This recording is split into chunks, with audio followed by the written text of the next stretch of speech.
सावन का महीना भगवान शिव को समर्पित है और सावन का मंगलवार माता पार्वती को। सावन के मंगलवार को मंगला गौरी की पूजा अर्चना की जाती है। मान्यताओं के अनुसार इस दिन व्रत रखने से मनोकामना जल्द पूरी हो जाती है। सुहागन महिलाएं अगर इस व्रत को रखती हैं तो उन्हें अखंड सौभाग्यवती होने का वरदान प्राप्त होता है। सावन में मंगलवार को सुहागिन महिलाएं पूरे दिन व्रत रखकर शाम को मंगला गौरी की विधि विधान से पूजा अर्चना करती हैं। हिंदू धर्म में इस व्रत का विशेष महत्व है। मान्यताओं के अनुसार इस व्रत को रखने और कथा सुनने से मनोकामना जल्द पूर्ण हो जाती है। माँ मंगला गौरी व्रत की कथा। पौराणिक कथा के अनुसार एक समय की बात है, एक शहर में धर्मपाल नामक एक व्यापारी रहता था। उसकी पत्नी काफी खूबसूरत थी और उसके पास काफी संपत्ति थी, लेकिन उनके कोई संतान नहीं होने के कारण वे काफी दुखी रहा करते थे। ईश्वर की कृपा से उनको एक पुत्र की प्राप्ति हुई, लेकिन वह अल्पायु था। उसे यह श्राप मिला था कि 16 वर्ष की उम्र में सांप के काटने से उसकी मौत हो जाएगी। संयोग से उसकी शादी 16 वर्ष से पहले ही एक युवती से हुई जिसकी माता मंगला गौरी व्रत किया करती थी। परिणाम स्वरूप उसने अपनी पुत्री के लिए एक ऐसे सुखी जीवन का आशीर्वाद प्राप्त किया था जिसके कारण वह कभी विधवा नहीं हो सकती थी। अतः अपनी माता के इसी व्रत के प्रताप से धर्मपाल की बहू को अखंड सौभाग्य की प्राप्ति हुई। इस वजह से धर्मपाल के पुत्र ने 100 साल की लंबी आयु प्राप्त की। तभी से ही मंगला गौरी व्रत की शुरुआत मानी गई है। इस कारण से सभी नवविवाहित महिलाएं इस पूजा को करती हैं तथा गौरी व्रत का पालन करती हैं और अपने लिए एक लंबी सुखी तथा अस्थायी वैवाहिक जीवन की कामना करती हैं। जो महिला उपवास का पालन नहीं कर सकती वे भी कम से कम पूजा तो कर सकती हैं। इस कथा को सुनने के बाद विवाहित महिला अपनी सास तथा ननद को 16 लड्डू देती हैं। इसके बाद वे यही प्रसाद ब्राह्मण को भी देती हैं। इस विधि को पूरा करने के बाद बाती 16 वाली दिए देवी की आरती करती हैं। व्रत के दूसरे दिन बुधवार को देवी मंगला गौरी की प्रतिमा को नदी या पोखरे में विसर्जित कर देती हैं। अंत में माँ गौरी के सामने हाथ जोड़कर अपने समस्त अपराधों के लिए एवं पूजा में हुई भूल चूक के लिए क्षमा मांगना चाहिए। इस व्रत और पूजा को परिवार की खुशी के लिए लगातार 5 वर्षों तक किया जाता है। अतः शास्त्रों के अनुसार यह मंगला गौरी व्रत नियमों के अनुसार करने से प्रत्येक मनुष्य के वैवाहिक सुख में बढ़ोतरी होकर पुत्र पौत्रादि भी अपना जीवन सुख पूर्वक गुजारते हैं। ऐसी इस व्रत की महिमा है। ईश्वर बोले, हे सनत कुमार, अब मैं अत्युत्तम भौम व्रत का वर्णन करूंगा, जिसके अनुष्ठान करने मात्र से वैधव्य नहीं होता है। विवाह होने के पश्चात 5 वर्षों तक यह व्रत करना चाहिए। इसका नाम मंगला गौरी व्रत है। यह पापों का नाश करने वाला है। विवाह के पश्चात प्रथम श्रावण शुक्ल पक्ष में पहले मंगलवार को यह व्रत आरंभ करना चाहिए। केले के खंभों से सुशोभित एक पुष्प मंडल बनाना चाहिए और उसे अनेक प्रकार के फलों तथा रेशमी वस्त्रों से सजाना चाहिए। उस मंडप में अपने सामर्थ्य के अनुसार देवी की सुवर्णमयी अथवा अन्य धातु की बनी प्रतिमा स्थापित करनी चाहिए। उस प्रतिमा को 16 उपचारों से, 16 दूर्वा दलों से, 16 चावलों से तथा 16 चने की दालों से मंगला गौरी नामक देवी की पूजा करनी चाहिए और 16 बातियों से 16 दीपक जलाने चाहिए। दही तथा भात का नैवेद्य भक्ति पूर्वक अर्पित करना चाहिए। देवी के पास ही पत्थर का सील तथा लोढ़ा स्थापित करना चाहिए। 5 वर्ष तक इस प्रकार से करने के पश्चात उद्यापन करना चाहिए। माता को वायन प्रदान करना चाहिए, जिसकी विधि आप सुनिए। अपने सामर्थ्य अनुसार एक पल प्रमाण सुवर्ण की अथवा उसके आधे प्रमाण की अथवा उसके भी आधे प्रमाण की मंगला गौरी की प्रतिमा निर्मित करानी चाहिए। अपनी शक्ति के अनुसार स्वर्ण आदि के बने तंडुल पूरित पात्र पर वस्त्र तथा रमणी कंच की ओढ़नी रखकर उन दोनों के ऊपर देवी की प्रतिमा स्थापित करनी चाहिए। पास में चांदी से निर्मित सील तथा लोढ़ा रखकर माता को वायन प्रदान करना चाहिए। इसके बाद 16 सुहागिनियों को प्रयत्न पूर्वक भोजन कराना चाहिए। हे विप्र, इस विधि से व्रत करने पर 7 जन्मों का सौभाग्य बना रहता है और पुत्र आदि के साथ संपदा विद्यमान रहती है। सनत कुमार बोले, सर्वप्रथम इस व्रत को किसने किया था और किसको इसका फल प्राप्त हुआ?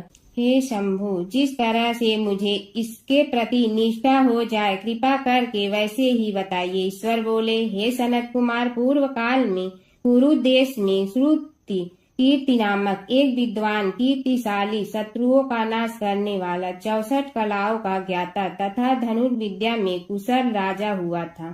पुत्र के अतिरिक्त अन्य सभी शुभ चीजें उस राजा के पास थी। अतः वह राजा संतान के विषय में अत्यंत चिंतित हुआ और जब ध्यान पूर्वक देवी की आराधना करने लगा तब उसकी कठोर तपस्या से देवी प्रसन्न हो गई और उससे यह वचन बोली, हे सुव्रत, वर मांगो।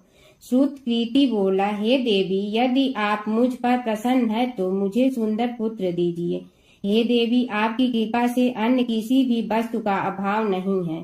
उसका यह वचन सुनकर पवित्र मुस्कान वाली देवी ने कहा, हे राजन, तुमने अत्यंत दुर्लभ वर मांगा है, फिर भी कृपा बस मैं तुम्हें अवश्य दूंगी। किंतु हे राजेंद्र सुनिए, यदि परम गुणी पुत्र चाहते हो तो वह केवल 16 वर्ष तक जीवित रहेगा और यदि रूप तथा विद्या से विहीन पुत्र चाहते हो तो दीर्घजीवी होगा।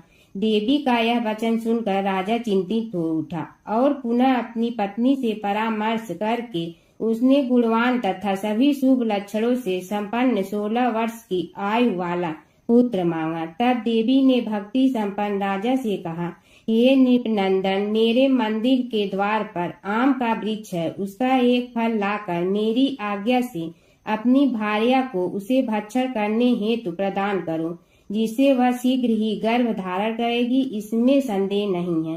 प्रसन्न होकर राजा ने वैसा ही किया और उसकी पत्नी ने गर्भ धारण किया और 10वें महीने में उसने देवतुल्य सुंदर पुत्र को जन्म दिया। तब हर्ष तथा शोक से युक्त राजा ने बालक का जात कर्म आदि संस्कार किया और शिव का स्मरण करते हुए उसका नाम चिरायु रखा।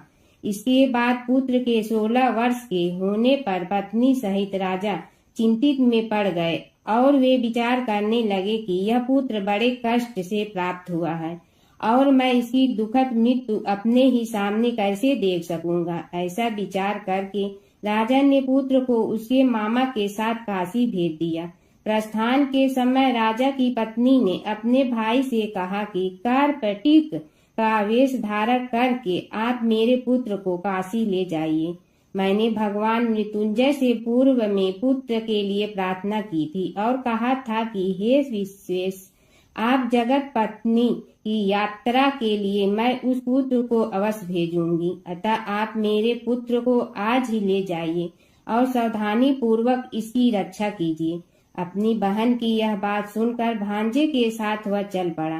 कई दिनों तक चलते चलते वह आनंद नामक नगर में पहुंचा। वहां सभी प्रकार की समृद्धियों से संपन्न वीरसेन नाम वाला राजा रहता था।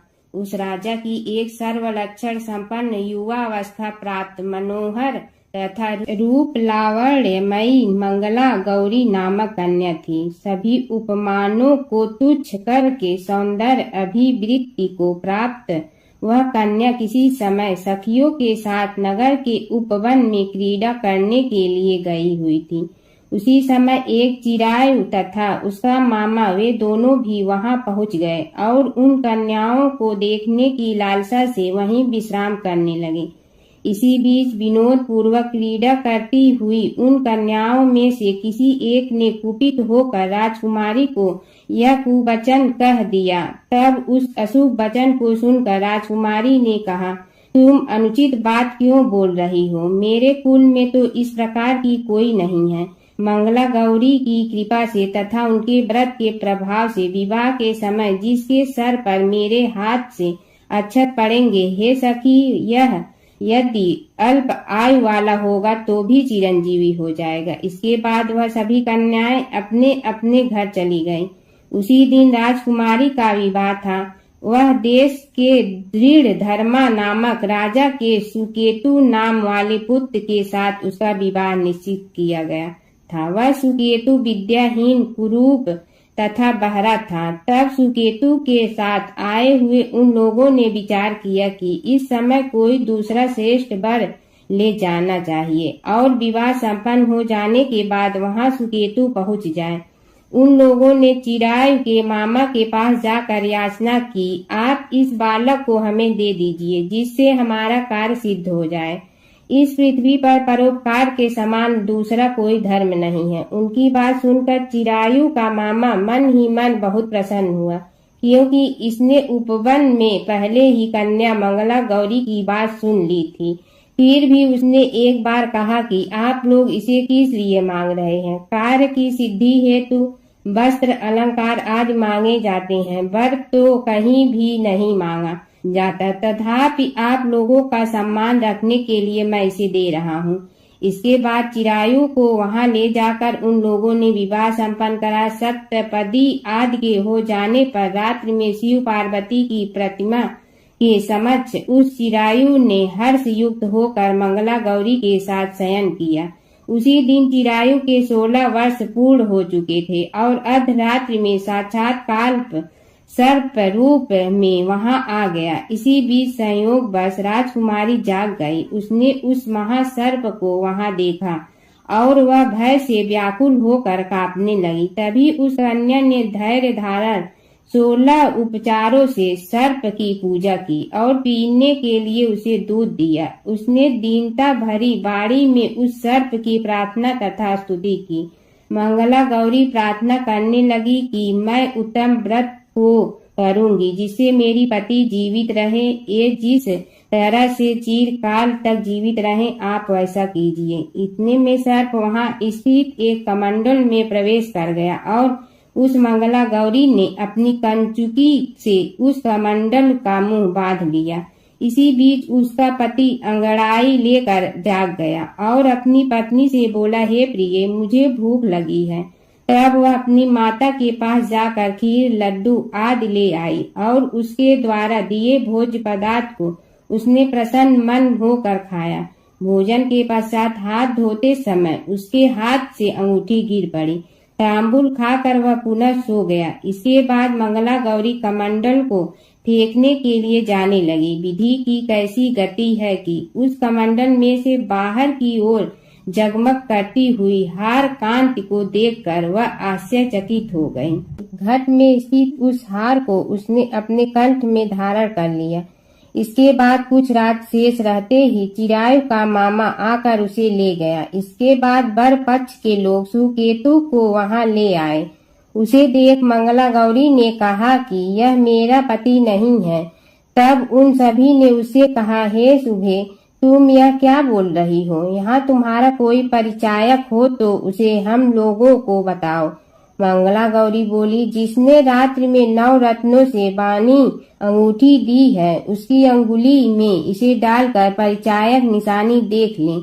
मेरे पति ने रात्रि में मुझे जो हार दिया था उसके रत्नों का समुदाय कैसा है, इस बात को यह बताएं। यह तो कोई अन्य ही है। इसके अतिरिक्त रात्रि में आम सींचते समय उनका पैर कुसुम से लिप्त हो गया।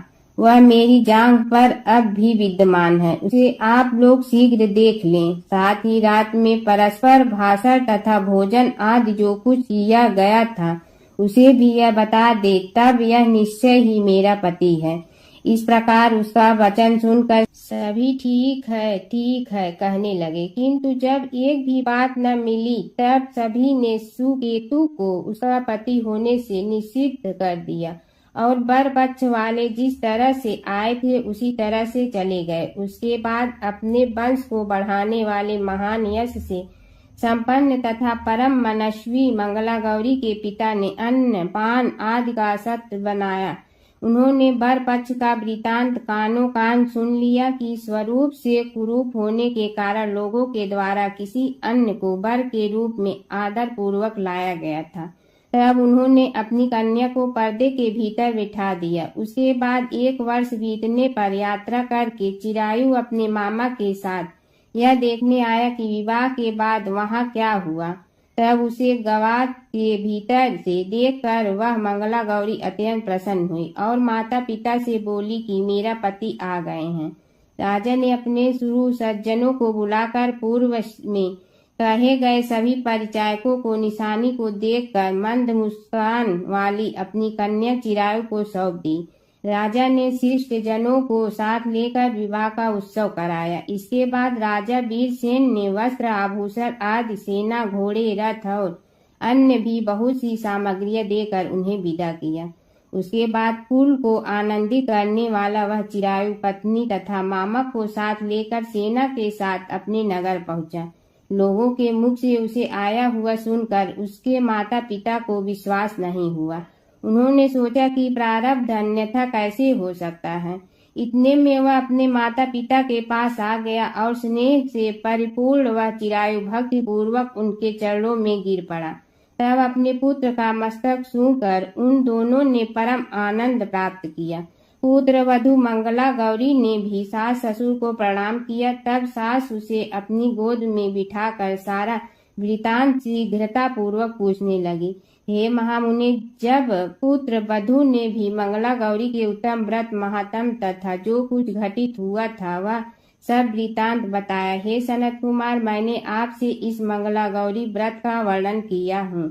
जो कोई भी इसका श्रवण करता है अथवा जो इसे कहता है उसके सभी मनोरथ पूर्ण हो जाते हैं, इसमें संदेह नहीं है। सूत जी बोले, हे ऋषियों, इस प्रकार शिव जी ने सनत कुमार को यह मंगला गौरी व्रत बताया और उन्होंने सभी कार्यों को पूर्ण करने वाले इस व्रत को सुनकर महान आनंद प्राप्त किया। भगवान शिव और माता सती की कथा।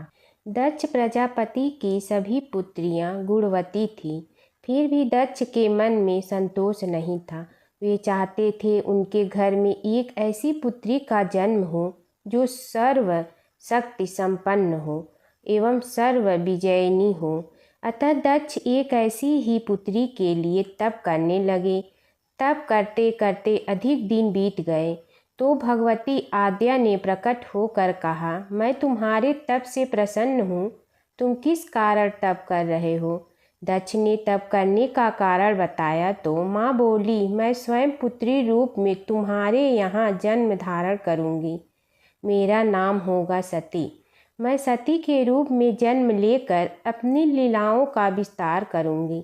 फलतः भगवती आद्या ने सती रूप में दक्ष के यहाँ जन्म लिया। सती दक्ष की सभी पुत्रियों में सबसे अलौकिक थी। सती ने बाल्यावस्था में ही कई ऐसे अलौकिक आश्चर्यचकित करने वाले कार्य कर दिखाई थी। इन्हें देखकर स्वयं दक्ष को भी विस्मयता होती रहती थी। जब सती विवाह योग्य हो गई तो दक्ष को उनके लिए वर की चिंता होने लगी। उन्होंने ब्रह्मा जी से इस विषय में परामर्श किया। ब्रह्मा जी ने कहा, सती आद्या की अवतार है। मैं आद्या आदि शक्ति और शिव आदि पुरुष है। अतः सती के विवाह के लिए शिव ही योग्य और उचित वर है। दक्ष ने ब्रह्मा जी की बात मानकर सती का विवाह भगवान शिव के साथ कर दिया। सती कैलाश में जाकर भगवान शिव के साथ रहने लगी। भगवान शिव के दक्ष के दामाद थे, किंतु किसी वजह से दक्ष के हृदय में भगवान शिव के प्रति बैर और विरोध भाव पैदा हो गया। एक बार देवलोक में ब्रह्मा ने धर्म के निरूपण के लिए एक सभा का आयोजन किया था। सभी बड़े बड़े देवता सभा में एकत्र हुए। भगवान शिव भी इस सभा में बैठे थे। सभा मंडल में दक्ष का आगमन हुआ। दक्ष के आगमन पर सभी देवता उठकर खड़े हो गए, पर भगवान शिव खड़े नहीं हुए। उन्होंने दक्ष को प्रणाम भी नहीं किया। फलतः दक्ष ने अपमान का अनुभव किया। केवल यही नहीं, उनके हृदय में भगवान शिव के प्रति ईर्ष्या की आग जल उठी। वे उनसे बदला लेने के लिए समय और अवसर की प्रतीक्षा करने लगे। एक बार सती और शिव कैलाश पर्वत पर बैठे हुए परस्पर वार्तालाप कर रहे थे। उसी समय आकाश मार्ग से कई विमान कनखल की ओर जाते हुए दिखाई पड़े। सती ने उन विमानों को देखकर भगवान शिव से पूछा, प्रभु ये सभी विमान किसके हैं और कहाँ जा रहे हैं? भगवान शंकर ने उत्तर दिया, आपके पिता ने बड़े यज्ञ का आयोजन किया है। समस्त देवता और देवांगनाएं इन विमानों में बैठकर उसी यज्ञ में सम्मिलित होने के लिए जा रहे हैं। इस पर सती ने दूसरा प्रश्न किया, क्या मेरे पिता ने आपको यज्ञ में सम्मिलित होने के लिए नहीं बुलाया? भगवान शंकर ने उत्तर दिया, आपके पिता मुझसे बैर रखते हैं, फिर वे मुझे क्यों बुलाने लगे? सती मन ही मन सोचने लगी, फिर बोली, यज्ञ के इस अवसर पर अवश्य मेरी सभी बहनें आएंगी। उनसे मिले हुए बहुत दिन हो गए। यदि आपकी अनुमति हो तो मैं भी अपने पिता के घर जाना चाहती हूँ। यज्ञ में सम्मिलित हो लूँगी और बहनों से भी मिलने का अवसर मिलेगा। भगवान शिव ने उत्तर दिया, इस समय वहाँ जाना उचित नहीं होगा। आपके पिता मुझसे बैर रखते हैं। हो सकता है वे आपका भी अपमान करें। बिना बुलाए किसी के घर जाना उचित नहीं होता है। इस पर सती ने प्रश्न किया, ऐसा क्यों? भगवान शिव ने उत्तर दिया, विवाहित लड़की को बिना बुलाए पिता के घर नहीं जाना चाहिए, क्योंकि विवाह हो जाने पर लड़की अपने पति की हो जाती हैं। पिता के घर से उसका संबंध टूट जाता है। लेकिन सती पीहर जाने के लिए हठ करती रही, अपनी बात बार बार दोहराती रही। उनकी इच्छा देखकर भगवान शिव ने पीहर जाने की अनुमति दे दी। उनके साथ अपना एक गढ़ भी साथ में भेज दिया। उस गढ़ का नाम वीरभद्र था। सती वीरभद्र के साथ अपने पिता के घर गई। घर में सती से किसी ने भी प्रेम पूर्वक वार्तालाप नहीं किया। दक्ष ने उन्हें देखकर कहा, तुम क्या यहाँ मेरे अपमान कराने आई हो? अपनी बहनों को तो देखो, वे किस प्रकार भांति के अलंकारों और सुंदर वस्त्रों से सुसज्जित हैं। तुम्हारे शरीर पर मात्र बाघांबर है। तुम्हारा पति शमशानवासी और भूतों का नायक है। वह तुम्हें बाघंबर छोड़कर और पहना ही क्या सकता है? दक्ष के कथन से सती के हृदय में पश्चाताप का सागर उमड़ पड़ा। वे सोचने लगी, उन्होंने यहाँ आकर अच्छा नहीं किया। भगवान ठीक ही कह रहे थे, बिना बुलाए पिता के घर भी नहीं जाना चाहिए। पर अब क्या हो सकता है? अब तो आ ही गई हूँ। पिता के कटु और अपमानजनक शब्द सुनकर भी सती मौन रही। वे उस यज्ञ मंडल में गई जहाँ सभी देवता और ऋषि मुनि बैठे थे तथा यज्ञ कुंड में धू धू करती जलती हुई अग्नि में आहुतियाँ डाली जा रही थी। सती ने यज्ञ मंडप में सभी देवताओं के तो भाग देखे, किंतु भगवान शिव का भाग नहीं देखा। वे भगवान शिव का भाग न देखकर अपने पिता से बोली, पितृ श्रेष्ठ, यज्ञ में तो सबके भाग दिखाई पड़ रहे हैं, किंतु कैलाशपति का भाग नहीं है। आपने उनका भाग क्यों नहीं रखा? दक्ष ने गर्व से उत्तर दिया, मैं तुम्हारे पति शिव को देवता नहीं समझता। वह तो भूतों का स्वामी, नग्न रहने वाला और हड्डियों की माला धारण करने वाला है। वह देवताओं की पंक्ति में बैठने योग्य नहीं है। उसे कौन भाग देगा? सती के नेत्र लाल हो उठे। उनके मुखमंडल प्रलय के सूर्य की भांति तेजोदीप्त हो उठा। उन्होंने पीड़ा से तिलमिलाते हुए कहा, ओह, मैं इन शब्दों को कैसे सुन रही हूँ। मुझे धिक्कार है। देवताओं, तुम्हें भी धिक्कार है। तुम भी उन कैलाशपति के लिए इन शब्दों को कैसे सुन रहे हो? तो मंगल के प्रतीक हैं और जो क्षण मात्र में संपूर्ण सृष्टि को नष्ट करने की शक्ति रखते हैं। वे मेरे स्वामी हैं। नारी के लिए उसका पति ही स्वर्ग होता है। जो नारी अपने पति के लिए अपमानजनक शब्दों को सुनती है, नरक में जाना पड़ता है। पृथ्वी सुनो, आकाश सुनो और देवताओं तुम भी सुनो, मेरे पिता ने मेरे स्वामी का अपमान किया है। मैं अब एक क्षण भी जीवित रहना नहीं चाहती। सती अपने कथन को समाप्त करती हुई यज्ञ के कुंड में कूद पड़ी। जलती हुई आहुतियों के साथ उनका शरीर भी जलने लगा। यज्ञ मंडप में खलबली पैदा हो गई, हाहाकार मच गया। देवता उठकर खड़े हो गए। वीरभद्र क्रोध से कांप उठे। वे उछल उछल कर यज्ञ का विध्वंस करने लगे। यज्ञ मंडप में भगदड़ मच गई। देवता और ऋषि मुनि भाग खड़े हुए। वीरभद्र ने देखते ही देखते दक्ष का मस्तक काट कर फेंक दिया। समाचार भगवान शिव के कानों में भी पड़ा। वे प्रचंड आंधी की भांति कनखल जा पहुँचे।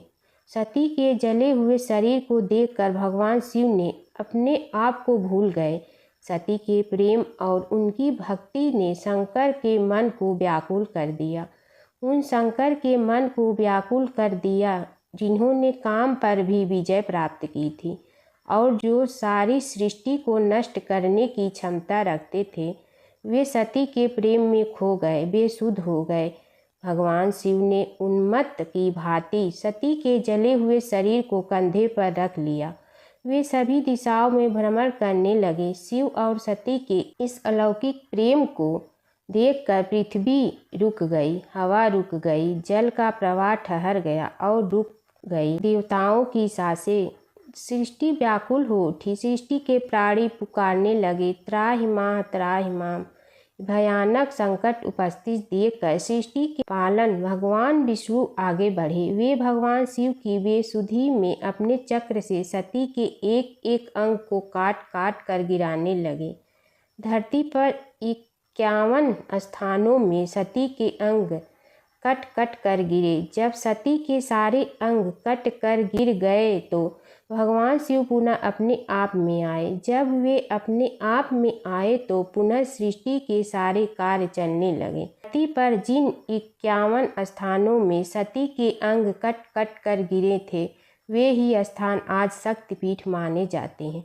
आज भी उन स्थानों में सती का पूजन होता है, उपासना होती है तथा शिव और सती का प्रेम, शिव और सती के प्रेम ने उन्हें अमर और वंदनीय बना दिया। समय की बात है कि विष्णु भगवान का विवाह लक्ष्मी जी के साथ निश्चित हो गया।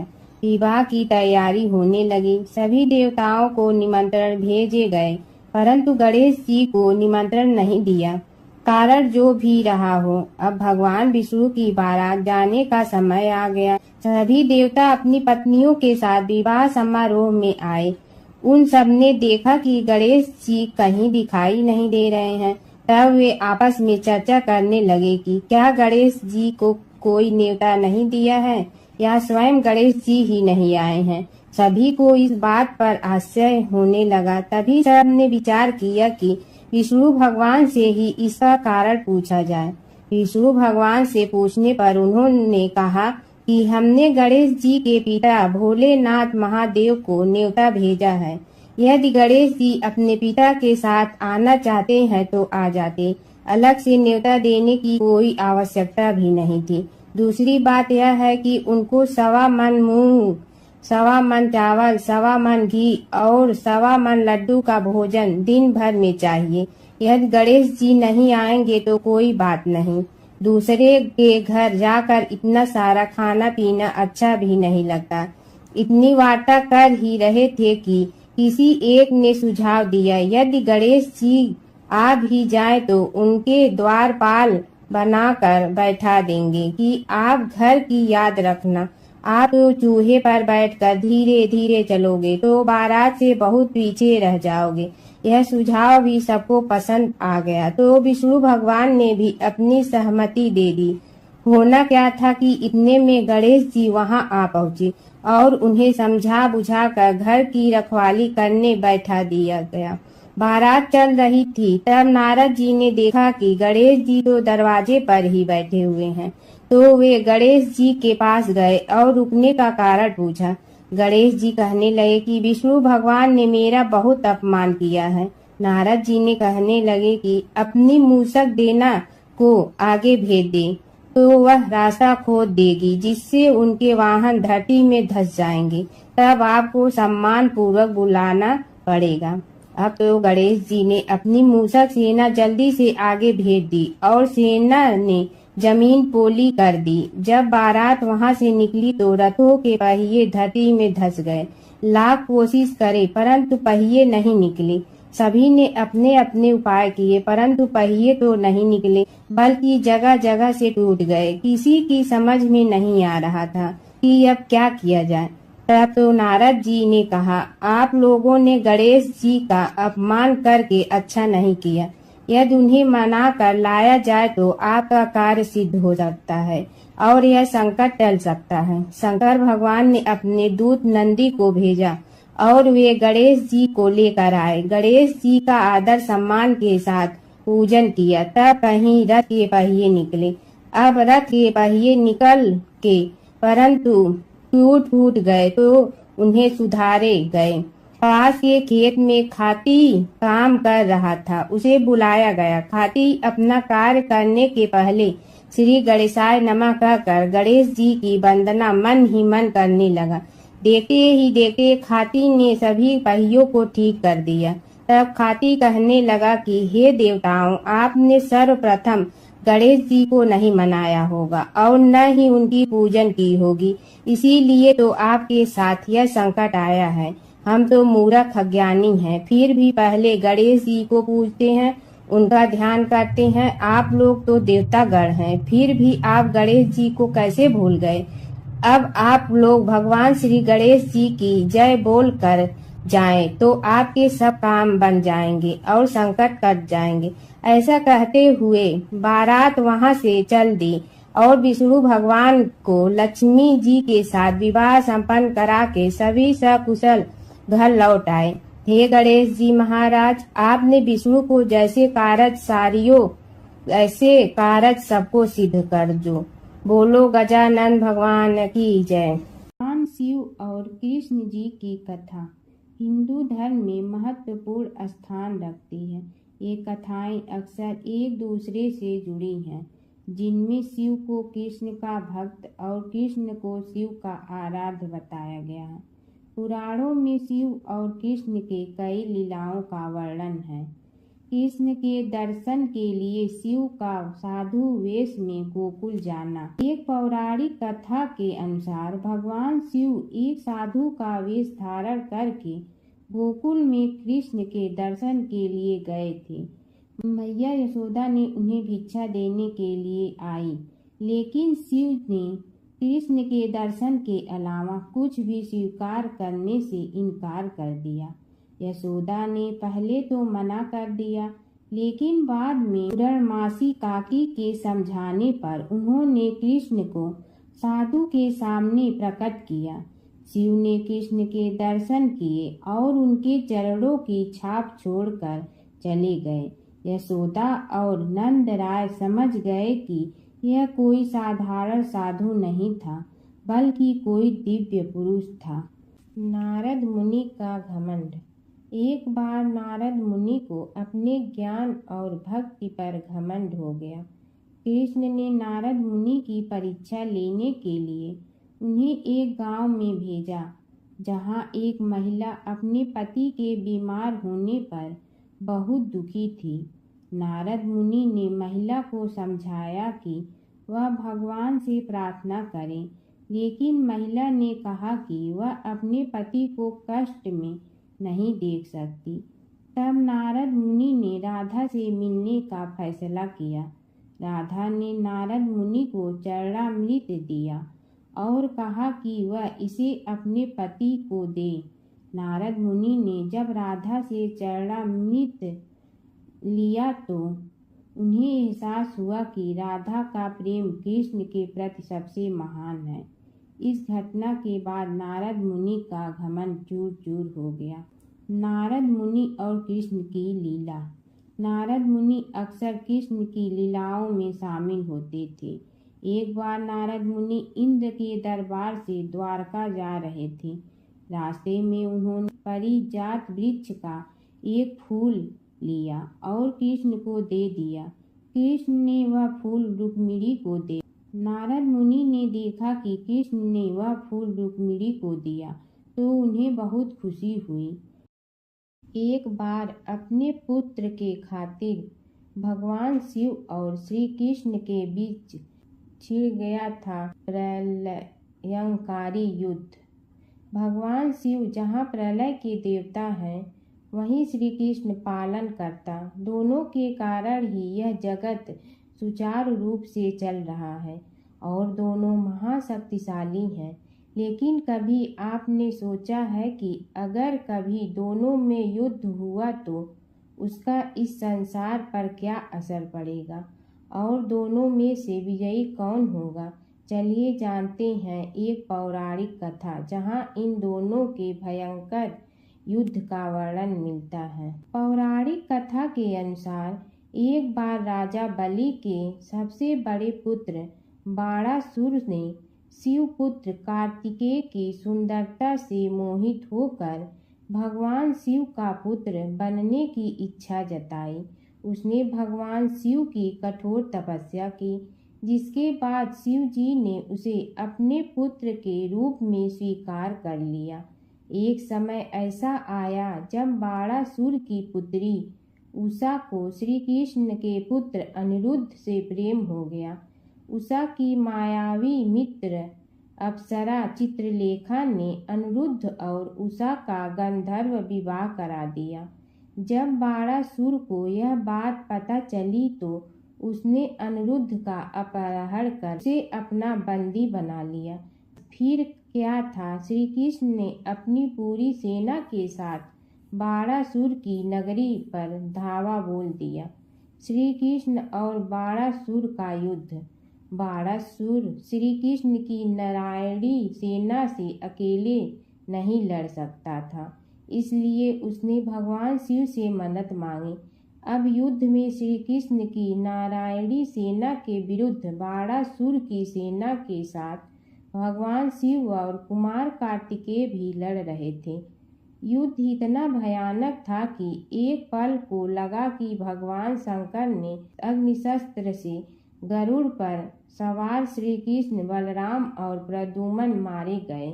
लेकिन उसी समय श्री कृष्ण ने वरुणास्त्र का प्रयोग कर महादेव के अग्नेस्त्र को शांत कर दिया।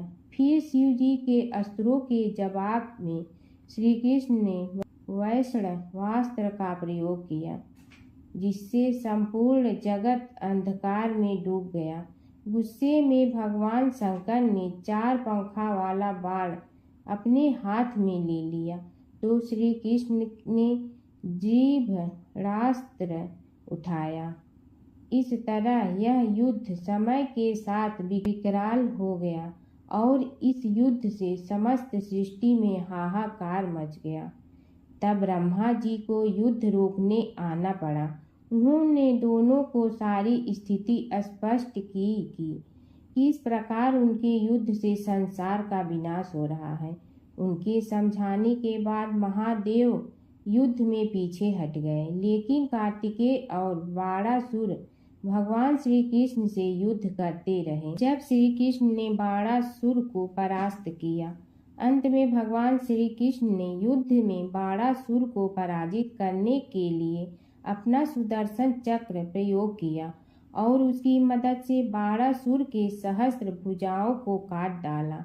जैसे ही श्री कृष्ण अपने चक्र से उसका वध करने लगे, कार्तिकेय के साथ महादेव वहां फिर से पहुंच गए, लेकिन इस बार उन्होंने युद्ध करने के बजाय श्री कृष्ण से बाणासुर को माफ करने का अनुरोध किया।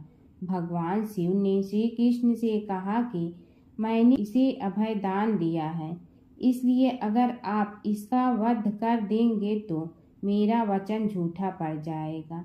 शिव जी के ऐसा कहने पर श्री कृष्ण ने बाणासुर को क्षमा कर दिया और अनिरुद्ध, उषा सहित अपनी पूरी सेना लेकर वहां से चल दिए।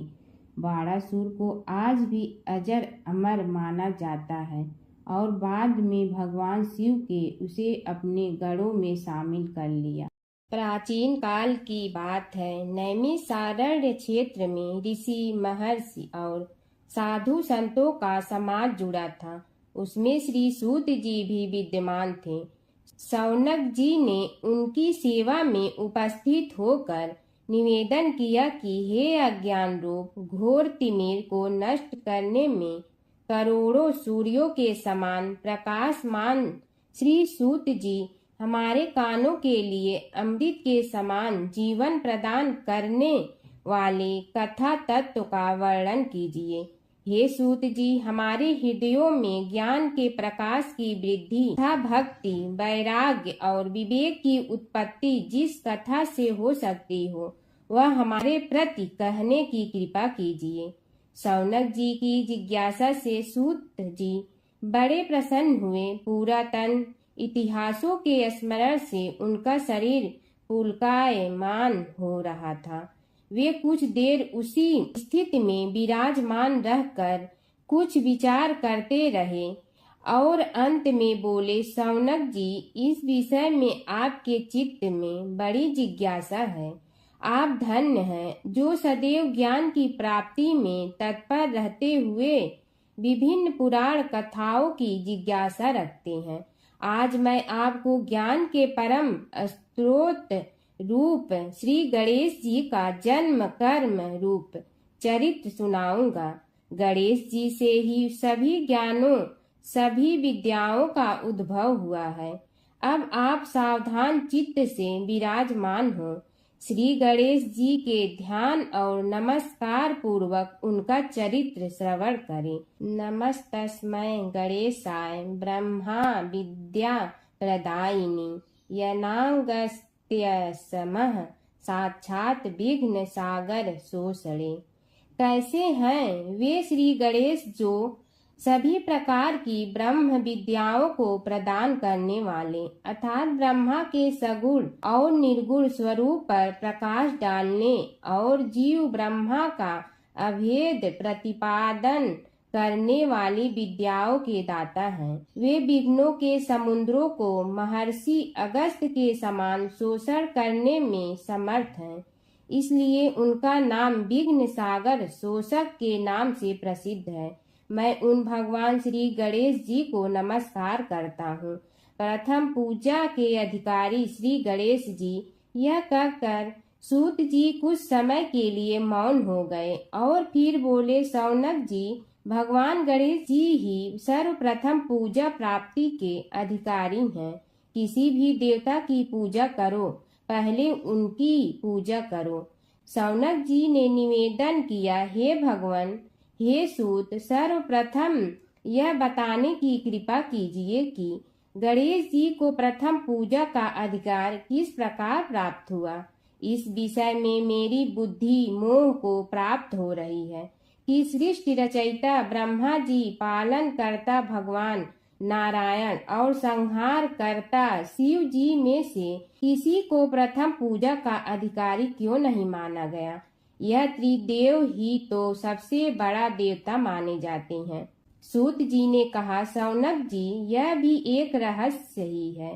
देखो, अधिकार मांगने से नहीं मिलता, इसके लिए योग्यता होनी चाहिए।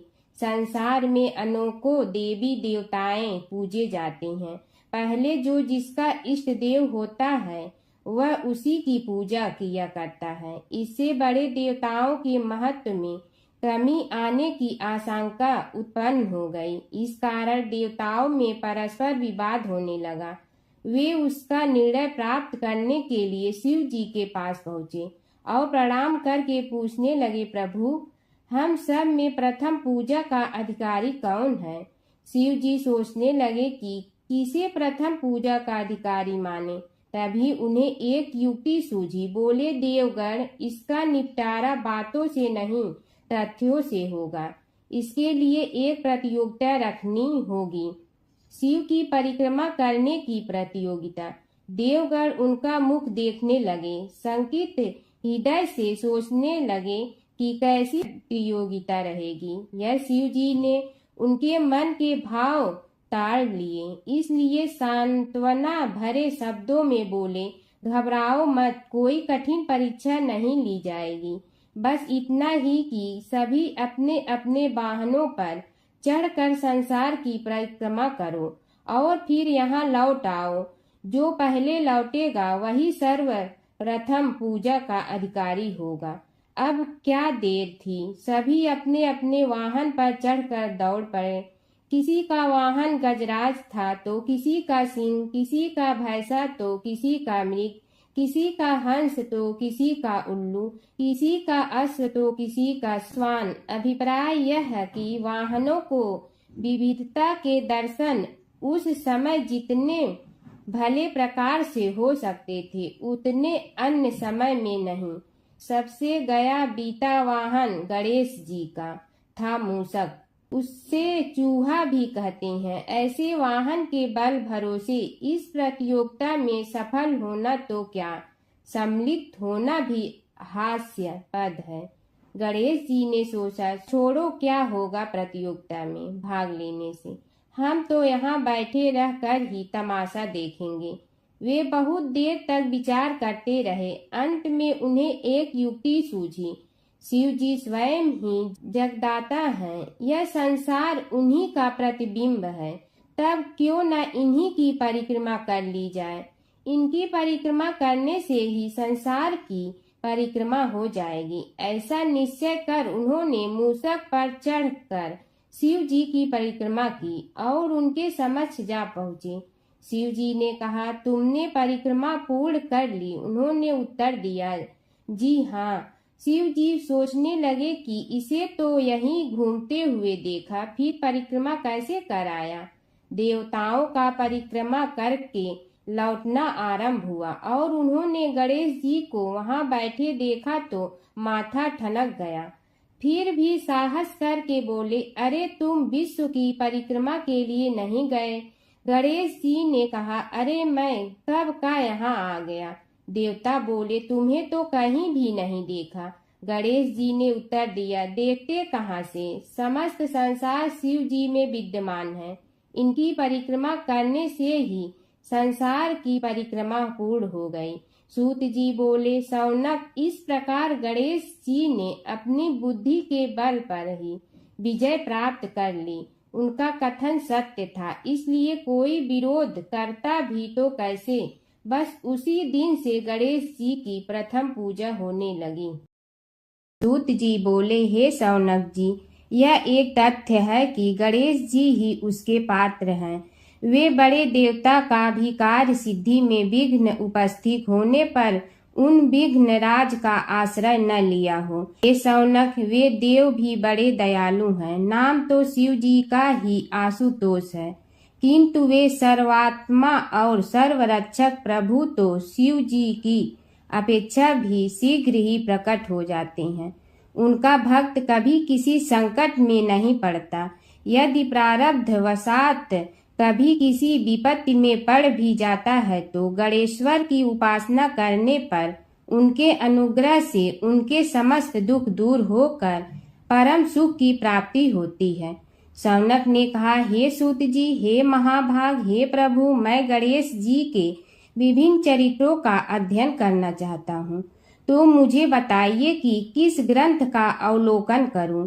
हे दयामय, आपको तो उनके समस्त चरित्र विदित है कि यदि आप ही उन्हें सुनाने की कृपा करें तो मेरा अत्यधिक उपकार होगा।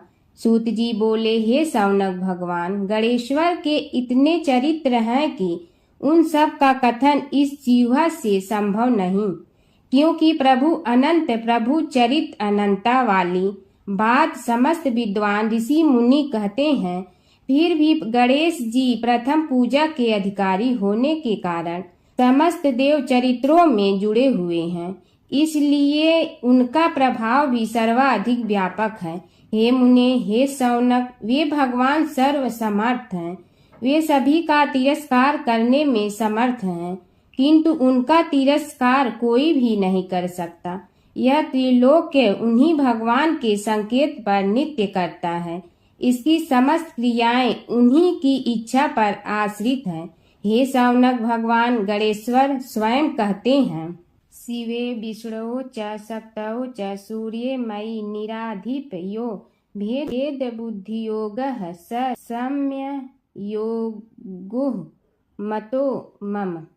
हे नरेश्वर, हे वरेण्य, शिव, विष्णु, शक्ति, सूर्य और मुझ गणेश में जो अभेद बुद्धि योग है, मेरे मत में वही सम्यक योग है।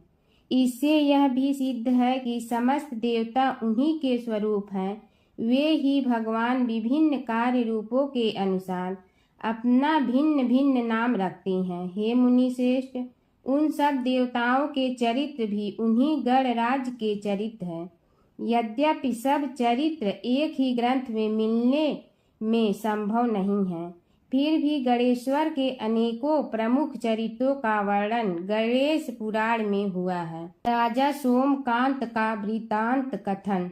शौनक जी ने पूछा, हे प्रभु, गणेश पुराण का आरंभ किस प्रकार हुआ, यह मुझे बताने की कृपा करें। इस पर सूत जी ने कहने लगे, हे शौनक, यद्यपि गणेश पुराण है तो बहुत प्राचीन, क्योंकि भगवान गणेश्वर तो आदि हैं। न जाने कब से गणेश जी अपने उपासकों पर कृपा करते चले आ रहे हैं। उनके अनंत चरित्र हैं, जिनका संग्रह एक महापुराण का रूप ले सकता है। उसे एक बार भगवान नारायण ने नारद जी को और भगवान ने शंकर और जगन जननी पार्वती जी को सुनाया था। बाद में वही पुराण संक्षेप रूप में ब्रह्मा जी ने महर्षि वेद व्यास को सुनाया और फिर व्यास जी ने महर्षि भृगु को सुनाया। भृगु ने कृपा करके सौराष्ट्र के एक राजा सोमकांत को सुनाया था। तब से वह पुराण अनेक कथाओं में विस्तृत होता रहा और अनेक कथाओं से रहित होता हुआ अनेक रूप में प्रचलित है। शौनक जी ने पूछा, भगवान, आप यह बताने का कष्ट करें कि राजा सोमकांत कौन था। उसने महर्षि से गणेश पुराण का श्रवण कहाँ किया था, उस पुराण के श्रवण से उसे क्या क्या उपलब्धियां हुई। हे नाथ, मुझे श्री गणेश्वर की कथा के प्रति उत्कंठा बढ़ती ही जा रही है। सूत जी बोले, हे शौनक, सौराष्ट्र के देवनगर नाम की एक प्रसिद्ध राजधानी थी। वहाँ का राजा सोमकांत था। वह अपनी प्रजा का पुत्र के समान पालन करता था। वह वेद ज्ञान संपन्न, शस्त्र विद्या में पारंगत एवं प्रबल प्रतापी राजा, समस्त राजाओं में मान्य तथा अत्यंत वैभवशाली था। उसका ऐश्वर्य कुबेर के भी ऐश्वर्य को लज्जित करता था। उसने अपने पराक्रम से अनेकों देश जीत लिए थे। उसकी पत्नी अत्यंत रूपवती, गुणवती, धर्माज्ञा एवं पतिव्रत धर्म का पालन करने वाली थी। वह सदैव अपने प्राणनाथ की सेवा में लगी रहती थी। उसका नाम सुधर्मा था। जैसे वह प्रतिव्रता थी, वैसे ही राजा भी एक पत्नी व्रता का पालन करने लगा। उसके हेमकांत नामक एक सुंदर पुत्र था। वह भी सभी विद्याओं का ज्ञाता और अस्त्र शस्त्रादि के अभ्यास में निपुण हो गया था। यह सभी श्रेष्ठ लक्षणों से संपन्न, सद्गुणी एवं प्रजा जनों के हितों का अत्यंत पोषक था। इस प्रकार राजा सोमकांत स्त्री, पुत्र, पशु, वाहन, राज्य एवं प्रतिष्ठा आदि से सब प्रकार सुखी था। उससे दुख तो था ही नहीं। सभी राजागण उसका हार्दिक सम्मान करते थे तथा उसकी श्रेष्ठ कीर्ति भी संसार व्यापी थी। परंतु युवा अवस्था के अंत में सोमकांत को घृणित कोष्ठ रोग हो गया। उसके अनेक उपचार किए गए, किंतु कोई लाभ नहीं हुआ। रोग शीघ्रता से बढ़ने लगा और उसके कीड़े पड़ गए। जब रोग की अधिक वृद्धि होने लगी और उसका कोई उपाय न हो सका, तो राजा ने मंत्रियों को बुलाकर कहा, सुव्रतो, जाने किस कारण यह रोग मुझे पीड़ित कर रहा है। अवश्य ही यह किसी पूर्व जन्म के पाप का फल होगा। इसलिए मैं अब अपना समस्त राजपाट छोड़कर वन में रहूंगा। मेरे पुत्र हेमकांत को मेरे समान मानकर राज्य शासन का धर्म पूर्वक संचालन कराते रहें। यह कहकर राजा ने शुभ दिन दिखवाकर अपने पुत्र हेमकांत को राज्य पद पर अभिषेक किया और अपनी पत्नी सुधर्मा के साथ निर्जन वन की ओर चल दिया। प्रजापालक राजा के वियोग में समस्त प्रजा जन अश्रु बहाते हुए उनके साथ चले गए। राज्य की सीमा पर पहुंचकर राजा ने अपने पुत्र अमात्यगण और प्रजाजनों को समझाया, आप सब लोग धर्म के जानने वाले, श्रेष्ठ आचरण में तत्पर एवं सहृदय हैं। यह संसार तो वैसे भी परिवर्तनशील है, जो आज है वह कल नहीं था और आने वाले कल में भी नहीं रहेगा। इसलिए मेरे जाने से दुख का कोई कारण नहीं है। मेरे स्थान पर मेरा पुत्र सभी कार्यों को करेगा, इसलिए आप सब उसके अनुशासन में रहते हुए उसे सदैव सम्मान करते रहें। फिर पुत्र से कहा, बेटा, यह स्थिति सभी के समझ आती रही है। हमारे पूर्व पुरुष भी परंपरागत रूप से वृद्धावस्था आने पर वन में जाते रहे हैं। मैं कुछ समय पहले ही वन में जा रहा हूँ, तो कुछ पहले या पीछे जाने में कोई अंतर नहीं पड़ता। यदि कुछ वर्ष बाद जाऊं तब भी मोह का त्याग करना ही होगा। इसलिए हे वत्स, तुम दुखित मत हो और मेरी आज्ञा मानकर राज्य शासन को ठीक प्रकार चलाओ। ध्यान रखना, क्षत्रिय धर्म का कभी त्याग न करना और प्रजा को सदा सुखी रखना। इस प्रकार राजा सोमकांत ने सभी को समझा बुझाकर वहां से वापस लौट आया और स्वयं अपनी पतिव्रता भार्या के साथ वन में प्रवेश किया। पुत्र हेमकांत के आग्रह से उसने सुबल और ज्ञान गम्य नामक 2 आत्माओं को भी साथ ले लिया। उन सब ने एक समतल एवं सुंदर स्थान देखकर वहां विश्राम किया। तभी उन्हें एक मुनि कुमार दिखाई दिया। राजा ने उससे पूछा, तुम कौन हो, कहाँ रहते हो? यदि उचित समझो तो मुझे बताओ। मुनि बालक ने कोमल बाणी में कहा, मैं महर्षि भृगु का पुत्र हूँ। मेरा नाम च्यवन है। हमारा आश्रम निकट में ही है। अब आप भी अपना परिचय दीजिए। राजा ने कहा, मुनि कुमार, आपका परिचय पाकर मुझे बड़ी प्रसन्नता हुई। मैं सौराष्ट्र के देवनगर नामक राज्य का अधिपति रहा हूँ। अब अपने पुत्र को राज्य देकर मैंने अरण्य की शरण ली है। मुझे कुष्ठ रोग अत्यंत पीड़ित किए हुए हैं। उसकी निवृत्ति का कोई उपाय करने वाला हो तो कृपा कर मुझे बताइए। मुनि कुमार ने कहा, मैं अपने पिताजी से अपना वृतांत कहता हूँ, फिर वे जैसा कहेंगे आपको बताऊंगा। यह कहकर मुनि बालक चला गया और कुछ देर में ही आकर बोला, राजन, मैंने आपका वृतांत अपने पिताजी को बताया। उनकी आज्ञा हुई है कि आप सब मेरे साथ आश्रम में चलकर उनसे भेंट करें, तभी आपके रोग के विषय में भी विचार किया जाएगा। राजा सोमकांत के पूर्व जन्म का वृत्तांत भृगु द्वारा वर्णन। राजा अपनी पत्नी और अमात्यों के सहित च्यवन के साथ साथ भृगु आश्रम में जा पहुंचा और उन्हें प्रणाम कर बोला, हे भगवान, हे महर्षि, मैं आपकी शरण हूँ। आप मुझ कुष्ठी पर कृपा कीजिए। महर्षि बोले, राजन, यह तुम्हारे किसी पूर्व जन्म कृत पाप का ही उदय हो गया है। इसका उपाय मैं विचार करके बताऊंगा। आज तो तुम सब स्नान आज से निवृत्त होकर रात्रि विश्राम करो। महर्षि की आज्ञा अनुसार सबने स्नान, भोजन आदि के उपरांत रात्रि व्यतीत की और प्रातः काल स्नान आदि नित्य कर्मों से निवृत्त होकर महर्षि की सेवा में उपस्थित हुए। महर्षि ने कहा, राजन, मैंने तुम्हारे पूर्व जन्म का वृतांत जान लिया हूँ और यह भी विदित कर लिया है कि किस पाप के फल से तुम्हें इस रोग की प्राप्ति हुई है। यदि तुम चाहो तो उसे सुना दूं। राजा ने हाथ जोड़कर निवेदन किया, बड़ी कृपा होगी मुनिनाथ, मैं उसे सुनने के लिए उत्कंठित हूँ। महर्षि ने कहा, तुम पूर्व जन्म में एक धनवान वैश्य के लाडले पुत्र थे। वह वैश्य विंध्याचल के निकट कौलहार नामक ग्राम में निवास करता था। उसकी पत्नी का नाम सुलोचना था। तुम उसी वैश्य दंपत के पुत्र हुए। तुम्हारा नाम कामद था। तुम्हारा लालन पालन बड़े लाड चाव से हुआ।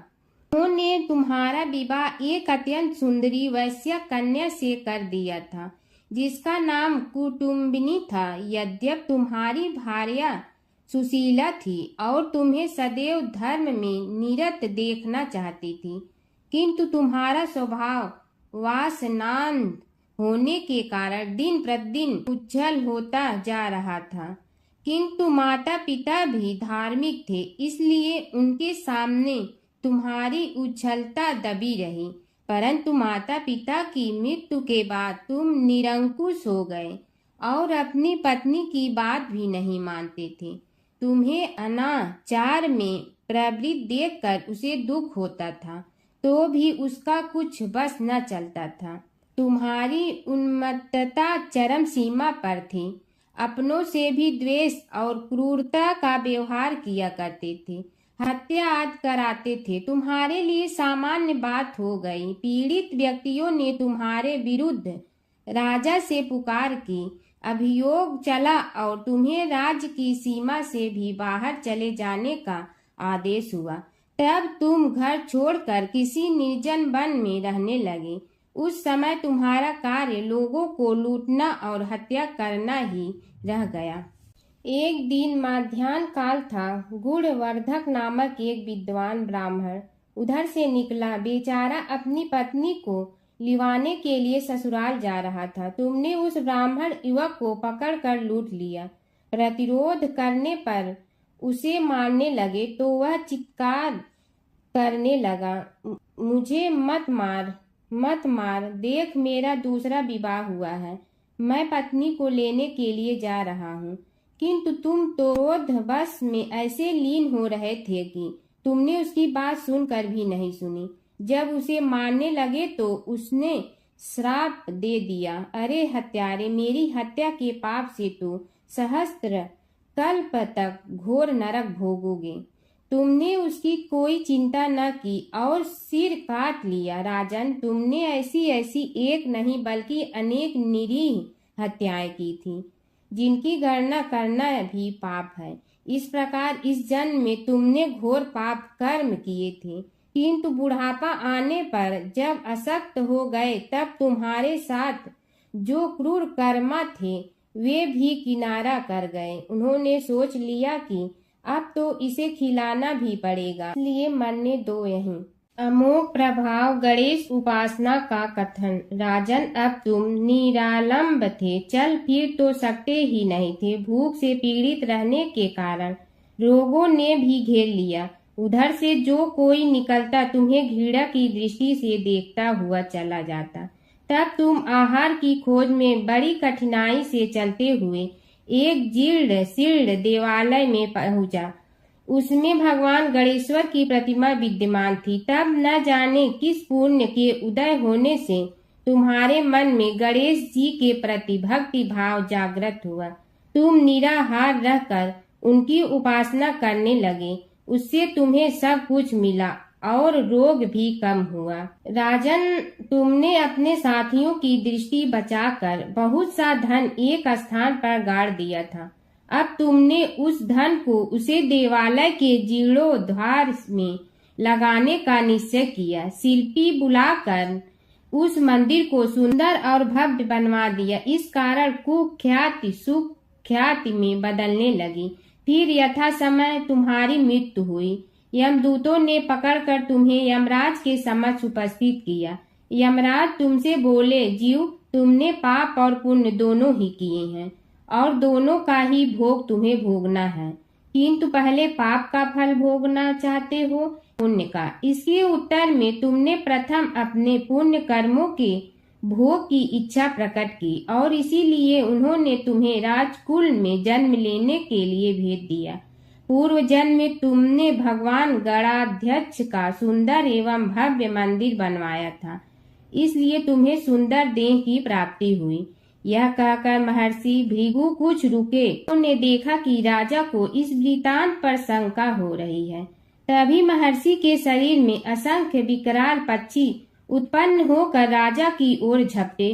उनकी चोंच बड़ी तीक्ष्ण थी, जिनसे वे राजा के शरीर को नोच नोच कर खाने लगे। उसके कारण उत्पन्न असहनीय पीड़ा से व्याकुल हुए राजा ने महर्षि के समक्ष हाथ जोड़कर निवेदन किया, प्रभु आपका आश्रम तो समस्त द्वेष आदि से परे है और यहाँ मैं आपकी शरण में बैठा हूँ, तब यह पक्षी मुझे आकर ही क्यों पीड़ित कर रहे हैं? हे मुनिनाथ, इनसे मेरी रक्षा कीजिए।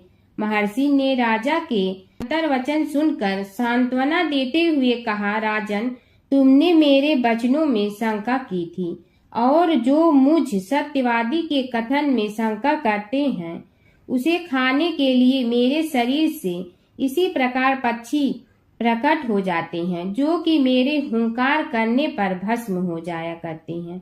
यह कर महर्षि ने हुंकार की और तभी वे समस्त पक्षी भस्म हो गए। राजा श्रद्धावनत होकर उनके समक्ष अश्रुपात करता हुआ बोला, प्रभु अब आप पाप से मुक्त होने का उपाय कीजिए। महर्षि ने कुछ विचार कर कहा, राजन, तुम पर भगवान गणेश्वर की कृपा सहज रूप से है और वे ही प्रभु तुम्हारे पापों को भी दूर करने में समर्थ हैं, इसलिए तुम उनके पाप नाशक चरित्रों का श्रवण करो। गणेश पुराण में उनके चरित्रों का भले प्रकार वर्णन हुआ है, अतएव तुम श्रद्धा भक्ति पूर्वक उसी को सुनने में चित्त लगाओ। राजा ने प्रार्थना की, महामुनि, मैंने गणेश पुराण का नाम भी आज तक नहीं सुना, तो उनके सुनने का सौभाग्य कैसे प्राप्त कर सकूंगा? हे नाथ, आपसे अधिक ज्ञानी और प्रकांड विद्वान और कौन हो सकता है? आप ही मुझ पर कृपा कीजिए। महर्षि ने राजा की दीनता देखकर उसके शरीर पर अपने कमंडल का मंत्रपूत जल छिड़का। तभी राजा को एक छींक आई और नासिका से एक अत्यंत छोटा काले वर्ण का पुरुष बाहर निकल आया। देखते देखते वह बढ़ गया। उसके भयंकर रूप को देखकर राजा कुछ भयभीत हुआ, किंतु समस्त आश्रमवासी वहां से भाग गए। वह पुरुष महर्षि के समक्ष हाथ जोड़कर खड़ा हो गया। उन्हें उसकी ओर देखा और कुछ उच्च स्वर में बोले, तू कौन है? क्या चाहता है? वह बोला, मैं साक्षात पाप हूँ। समस्त पापियों के शरीर में मेरा निवास है। आपके मंत्रपूत जल के स्पर्श से मुझे विवश होकर राजा के शरीर से बाहर निकलना पड़ा है। अब मुझे बड़ी भूख लगी है, बताइए क्या खाऊं और कहाँ रहूं? महर्षि बोले, तू उस आम के अवकाश स्थान में निवास कर और उसी वृक्ष के पत्ते खाकर जीवन निर्वाह कर। यह सुनते ही वह पुरुष आम के वृक्ष के पास पहुंचा, किंतु उसके स्पर्श मात्र से वह वृक्ष जलकर भस्म हो गया। फिर जब पाप पुरुष को रहने के लिए कोई स्थान दिखाई न दिया तो वह भी अंतर्हित हो गया।